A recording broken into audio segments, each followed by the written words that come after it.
Lord Hanuman birth story. Hindu धर्म ग्रंथों के अनुसार श्री हनुमान जी का जन्म चैत्र मास के पूर्णिमा में मंगलवार के दिन हुआ था। हनुमान जी की माता का नाम अंजनी और पिता का नाम केसरी था। हनुमान जी को संकट मोचन और पवन पुत्र के नाम से भी पुकारा जाता है। भगवान श्री राम की पूजा आराधना करने से हनुमान जी प्रसन्न होते हैं। वह भगवान श्री राम के भक्तों की हर पीड़ा को दूर करते हैं। ऐसी मान्यता है कि जिस घर में भगवान श्री हनुमान की पूजा आराधना रोज होती है, उस घर में कोई भी नकारात्मक शक्तियों का वास नहीं होता है। क्या आपको पता है कि भगवान श्री हनुमान का जन्म कैसे हुआ? भगवान श्री हनुमान की जन्म कथा। हनुमान जी की जन्म कथा। एक बार भगवान इंद्र ऋषि दुर्वासा द्वारा आयोजित स्वर्ग में एक औपचारिक बैठक में भाग ले रहे थे। तब उस समय हर कोई एक गहन मंथन में डूबा था। पुंजिकस्थली नाम की एक अप्सरा अनजाने में उस बैठक में विघ्न पैदा कर रही थी।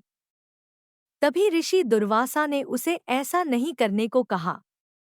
ऋषि दुर्वासा की कही गई बातों को उस अप्सरा ने अनसुना कर दिया। यह देखकर वो नाराज हो गए। तब ऋषि दुर्वासा ने उसे श्राप देते हुए कहा कि तुमने एक बंदर की तरह काम किया है, इसलिए तुम उसी प्रकार एक बंदरिया बन जाओ। ऋषि दुर्वासा के शाप की बात सुनकर अप्सरा को अपनी गलती का एहसास हुआ और वो उनसे रोते हुए क्षमा मांगने लगी। अप्सरा ने ऋषि दुर्वासा से कहा कि हे ऋषि, मुझे क्षमा कर दें। मैं आपको परेशान करने के लिए यह काम नहीं कर रही थी। मुझे इस बात का तनिक भी अंदाजा नहीं था कि मेरी ऐसी मूर्खता का मुझे ऐसा परिणाम मिलेगा। ऋषि दुर्वासा ने उसकी विनम्र विनती को देखकर अप्सरा से कहा कि हे प्रिय, तुम रो मत।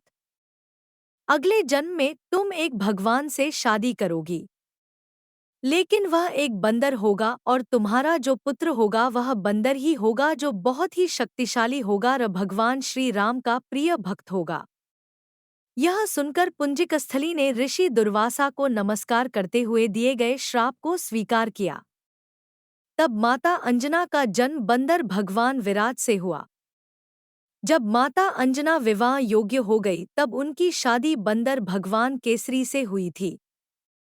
इसके बाद माता अंजना अपने पति के साथ सुखी वैवाहिक जीवन व्यतीत करने लगी। अंजना और केसरी एक शांतिपूर्ण जीवन जी रहे थे। एक दिन शंखबल नामक जंगली हाथी ने अपना नियंत्रण खो दिया और हंगामा खड़ा कर दिया। कई लोगों की इस हंगामे में जान चली गई।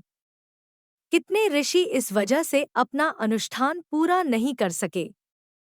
भगवान केसरी श्री शंखबल से बेहद प्रेम करते थे। भगवान केसरी ने अपने प्रिय हाथी को जब मार डाला तो वह बहुत शोक में डूब गए। यह देखकर संतों ने उन्हें यह वरदान दिया कि तुम्हारे घर एक बच्चा जन्म लेगा जो बहुत ही शक्तिशाली और हवा की शक्ति और गति के बराबर रहेगा। तब इस प्रकार भगवान केसरी के घर में माता अंजना ने भगवान श्री हनुमान को जन्म दिया। यही उनके जन्म की कहानी है, इसलिए उन्हें अंजनी पुत्र और पवन पुत्र कहा जाता है।